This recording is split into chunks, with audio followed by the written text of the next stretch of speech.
Wow, a lot happened in this episode, so I'm gonna try and make this quick to kind of offset the significant uh, the significant narrative events that went on here. I know that doesn't make a whole lot of sense, but I really want to get this video up as fast as possible because I didn't get a chance to review the episode last night because I was tired. So So basically, this episode picks up where the last one left off, where Ragnar and his men are still in Wessex. I know I mistook the name Hessex. I mistook it for Hessex in the last video, and again, I apologize for that. Um, but he and his men are in Wessex, which is controlled by King Ecbert. And this episode, they basically continued their raid of the land. They they basically raided a small village and killed a bishop, one of the bishops. So while that's going on, Jarl Borg, who, if you remember from the last episode, was originally supposed to come raiding with Ragnar, um, feels betrayed because Ragnar basically said, "Look, you can't come raiding with us because King Horik still does not trust you." Again, I still kind of questioned why Ragnar didn't at least try to get these two to come to some agreement, but it did provide some interesting conflict back at home because Jarl Borg basically came to Ragnar's village and sought revenge. He basically, right away, this guy has no honor because he's attacking a village full of completely unequipped, mostly unequipped villagers, because Ragnar took all the best fighters with him except for Rollo. So Rollo is basically left to lead what what passes for a defense in this village. and to be honest, when I saw all these elderly people and these children and all these really frail looking women in on the shore holding pitchforks and knives and with the occasional bow and arrow. When I saw them standing on the shore ready to go up against Jarl Borg's armed, trained men, I was like, oh my god, this is going to be a bloodbath. But they put up a decent fight, although they did stick to what would realistically happen, which was they would eventually be overrun, and Rollo had to eventually be convinced to run. Because he was deemed as too valuable, so he was convinced to run and protect Ragnar's family, who fled into the mountains with Siggy. So they have been basically driven out of their village. Ragnar has lost his home to Jarl Borg. So that'll make for some interesting conflict in the next episode because Ragnar is all the way across the sea. So he's going up against King Ecbert, who didn't really have much to do in this episode because he was basically kind of sitting it out this episode. He was kind of seeing what Ragnar was going to do. One of his lieutenants, or one of his generals, says to him, there are those who wonder why we didn't do more to protect this particular outpost. I think Winchester is where they say it was. And Ecbert just like, well, now we know where the Northmen are. And that little story at the beginning of the episode, where it mentions Ecbert had sailed with Charlemagne and dealt with Northmen before and defeated them before. That is another interesting aspect of this character that I think makes him an intriguing menace. That hopefully we'll get more to do, because he was just kind of waiting and watching this episode. Although hopefully that will lead to some, like I said, hopefully that will lead to some interesting conflict, because like he said, he knows where Ragnar is. So from there, maybe he can strategically plan out a defense for wherever Ragnar would logically strike next.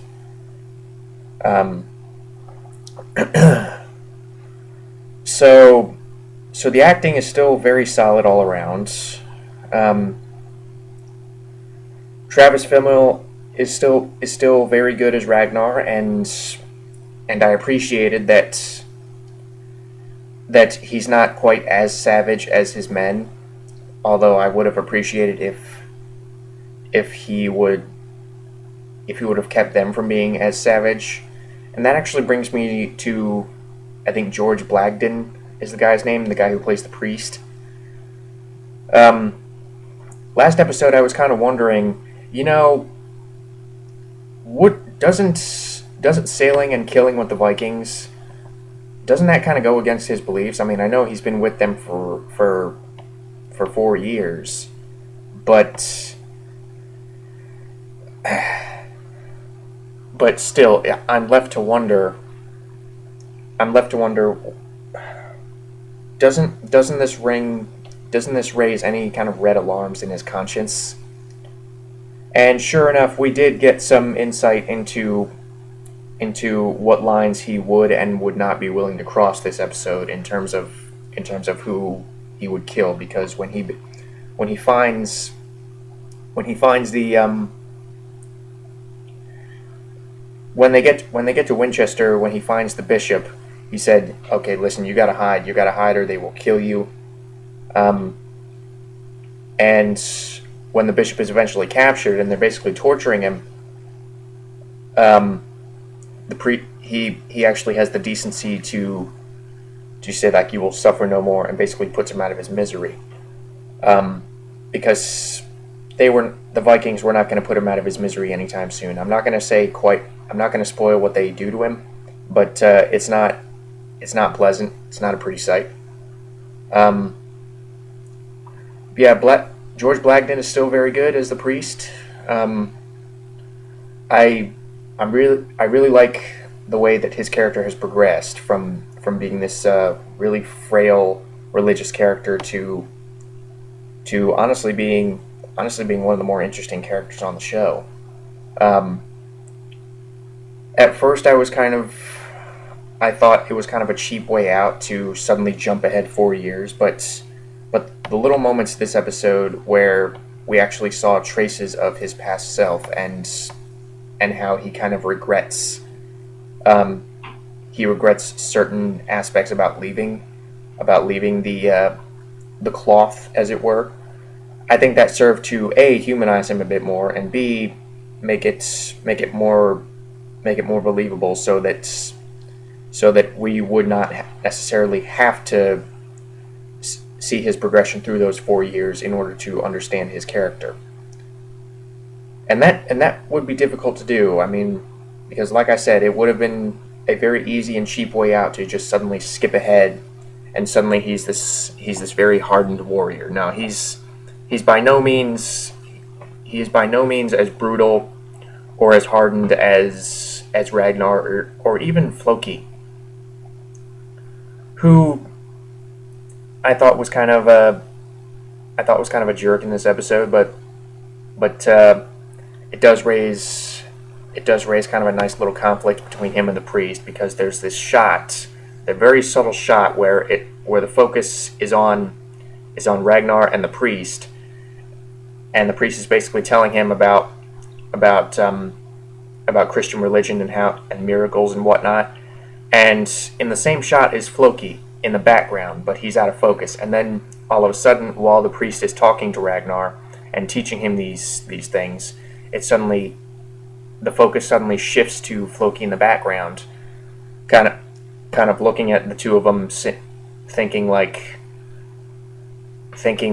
basically this guy is corrupting Ragnar. He's teaching him this false religion, and to be able to do that in one shot without changing the angle was a pretty clever camera trick. I mean, I'm not saying it hasn't been done before, but I don't know. I just like the very subtle way they handled that. They didn't really have to use any dialogue to to get across that Floki does not like what this priest is doing to Ragnar. And this episode also reintroduced us to Catherine Winnick's character, Lagatha, who it's never actually explained why this is, but she is married to an abusive husband who not only does he hit her and show a short temper with her, but he also belittles and basically taunts and disrespects Bjorn, who, as fans will know, is Ragnar's oldest son, who chose to go with Lagatha instead of stay with Ragnar. So since they've obviously skipped ahead, Bjorn is now played by Alexander Ludwig, who, in everything else I've seen him in, I haven't liked him. So the fact that I did like him here really says something for the writing and for the direction, and for his acting, because at first I thought, oh god, the big dumb jerk, the big dumb jock guy from the Hunger Games, really? The stupid guy from Race to Witch Mountain? But honestly, not only does he look like a grown-up version of Bjorn, but I like the fact that A, you can still tell it's the same character, and B, you can tell that his character has matured. He's gotten a little bit more charisma to him, obviously, since he's older. And you can tell that both he and his mother kind of miss Ragnar, obviously. And having set them up as basically moved on, since Ragnar last saw them, it will be interesting to see what ultimately happens if and when they reunite with their long lost daddy. So yeah, all in all, a very good episode. I actually liked it better than the last one because this one seemed to achieve just a perfect balance between really good character moments and a lot of really exhilarating action. The action is getting so much better. I mean, the action is still that same high. Sorry. The action is still that same visceral quality, but you can see it. You can see it. You can see what's going on. They pull the camera back enough, and it really is something to see all these extras basically duking it out. So yeah, the action is still one of the highlights of the show, as is the production design and the historical accuracy, because this still seems very true to Viking culture. It still seems very true to how these people would act in real life scenarios. This doesn't really feel like a Hollywoodized version of it. Some of it does, but not nearly enough to ruin the experience. So yeah, I really like this episode. The locations that they go to and the set design are still gorgeous. And yeah, I'm very excited to see where this goes next. So until next week.